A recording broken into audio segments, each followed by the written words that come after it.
দিল্লি বিস্ফোরণের আগে থেকেই কিন্তু নজরে রয়েছে হরিয়ানা ফরিদাবাদ। এখান থেকে বিপুল পরিমাণ বিস্ফোরক উদ্ধার হয়েছিল। আর এবার এনএসজি কিন্তু ইতিমধ্যেই সেখানে পৌঁছেছে, সেই খান্ডাওয়ানি গ্রাম যেখানে তল্লাশি চালানো হচ্ছে স্নিফার ডগ নিয়ে। ইতিমধ্যেই সেই হুন্ডাই i20 সঙ্গে একটি লাল ইকো স্পোর্টস গাড়ি, সেটাও কিন্তু দিল্লি বিস্ফোরণ কাণ্ডের পর পুলিশের নজরে রয়েছে। আমাদের প্রতিনিধি পার্থপ্রতিম ঘোষ রয়েছেন আমাদের সঙ্গে। পার্থপ্রতিম, একেবারে ফরিদাবাদ মডিউলের কথা বারবার করে দিল্লি বিস্ফোরণ কাণ্ডের পর কিন্তু সামনে আসছে। এনএসজি তল্লাশি চালাচ্ছে, এখনো পর্যন্ত কি কি গুরুত্বপূর্ণ তথ্যের হদিশ পেল তারা?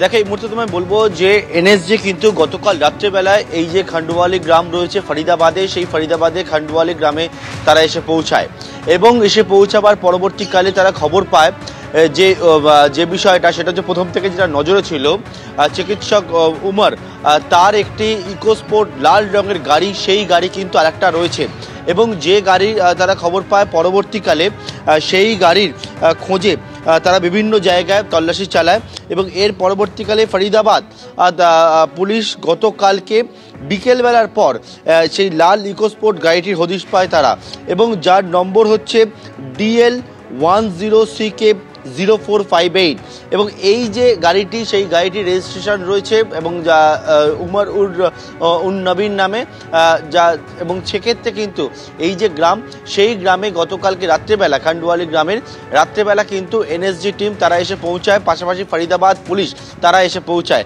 এবং আসার পরবর্তীকালে রাতভর সেই গাড়িতে একেবারে তল্লাশি চালানো হয় কোনো রকমভাবে সেখানে কোনো বিস্ফোরক আরও মজুদ রয়েছে কিনা সেই বিষয়টা নিশ্চিত হওয়ার জন্য। এবং কিছুক্ষণ আগে এনএসজি টিম তারা কিন্তু উইথড্র হয়েছে, এখান থেকে বেরিয়ে গিয়েছে। তবে এখনও পর্যন্ত সেই গাড়িটি গ্রামের মধ্যেই রাখা রয়েছে। গাড়িতে কিছু ছিল কিনা বা সন্দেহজনক কিছু পেল কিনা সেই বিষয়টা আরও পরবর্তীকালে নিশ্চিত হওয়া যাবে। তবে আমরা বর্তমানে খান্ডওয়ালি গ্রামে রয়েছি এবং সেই গ্রামে দেখতে পাচ্ছি যে একেবারে যে ফরিদাবাদ পুলিশ তারা এখানে উপস্থিত রয়েছে এবং এখানে কিন্তু সেই গাড়িটি এখনও রাখা রয়েছে। NSG bomb disposal and detection squad তারা যৌথভাবে এসেছিল, অত্যাধুনিক যে যন্ত্রাংশ সেগুলো নিয়ে এসেছিলেন এবং আসার পরবর্তীকালে গোটা যে গ্রাম, সেই গ্রামটাকে একেবারে ঘিরে নেন তারা। বিভিন্ন জায়গায় তল্লাশি অভিযান চালানো হয় এবং কোনো রকমভাবে কোনো আরও বিস্ফোরক রয়েছে কিনা সেই বিষয়টা জানার জন্য বা নিশ্চিত হওয়ার জন্য তারা কিন্তু একেবারে রাতভর এখানে সার্চ অভিযান সেটা চালান এবং গাড়িটিকে পরীক্ষা নিরীক্ষা করার পর কিছুক্ষণ আগে এনএসজি টিম এখান থেকে বেরিয়ে গিয়েছে। তবে এখনও পর্যন্ত এই গ্রামের মধ্যে ফরিদাবাদ পুলিশ তারা রয়েছে এবং এই যে লাল ইকোস্পোর্ট গাড়ি, যেটা হচ্ছে উমরের আরও একটি গাড়ি, সেই গাড়িটিকে কিছুক্ষণ পর এখান থেকে নিয়ে বেরোবে তারা, তেমনটি আমরা জানতে পারছি। ধন্যবাদ পার্থ। একদিকে দেখতেই পাচ্ছেন ফরিদাবাদ, যেখানে কিন্তু ইতিমধ্যেই এনএসজি আধিকারিকরা, ফরিদাবাদ পুলিশ তাদের তৎপরতা রয়েছে, আর অন্যদিকে জঙ্গি চিকিৎসকদের সিন্ডিকেট জানিয়ে কিন্তু একেবারে নতুন করে প্রশ্ন উঠতে শুরু করেছে। সমস্ত যোগসূত্র কিন্তু এসে মিলছে এই ফরিদাবাদের আল ফালাহ বিশ্ববিদ্যালয়। আল ফালাহ কি তাহলে জঙ্গি চিকিৎসকদেরই আঁতুড়ঘর? দেখেছে এবিপি আনন্দ।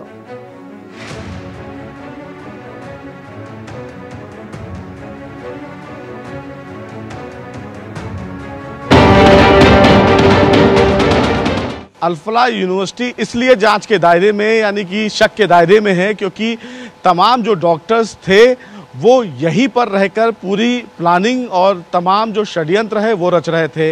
सबसे बड़ी बात है कि डॉक्टर उमर, शाइना शहीद और एक और डॉक्टर था जम्मू कश्मीर का, जो फिलहाल यहाँ पर पढ़ रहा था और प्रैक्टिस भी कर रहा था। ये बताया जा रहा है कि जम्मू कश्मीर से फिलहाल उसको हटा दिया था, जम्मू कश्मीर सरकार की तरफ से उसको बर्खास्त किया गया था। बावजूद इसके यहाँ पर उस डॉक्टर की एंट्री थी, बाकायदा वो जॉब कर रहा था।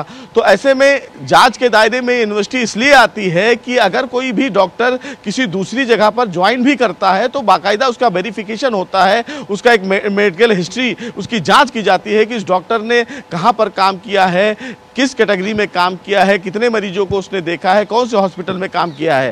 तो ऐसे में अगर ऐसे संदिग्ध डॉक्टर डॉक्टर वहां पर हैं तो निश्चित रूप से ये यूनिवर्सिटी जांच के दायरे में है। 54 लोगों को हिरासत में लिया गया था, 54 लोगों से लगातार पूछताछ की गई है और एनआईए को वहीं से भी टिप मिला। साइना, शहीद, उमर, आदिल, ये तमाम वो लोग हैं जो उसी यूनिवर्सिटी में काम कर रहे थे और फरीदाबाद में जहां पर ये यूनिवर्सिटी है वहीं से महज 400 मीटर की ही दूरी पर जो फिरोजपुर तेगा जो गांव है वहां पर लोग फिलहाल मस्जिद में नमाज भी पढ़ने जाते थे। जो मुजम्मिल है वह मुजम्मिल ही उसी मस्जिद के इमाम से उसने दोस्ती की थी जिसका नाम इस्तियाक था और इस्तियाक के ही किराए के घर में संदिग्ध जो विस्फोटक था जिसको अमोनियम नाइट्रेट बताया गया वो उसने वहां पर रखे थे और भारी मात्रा में रखे थे।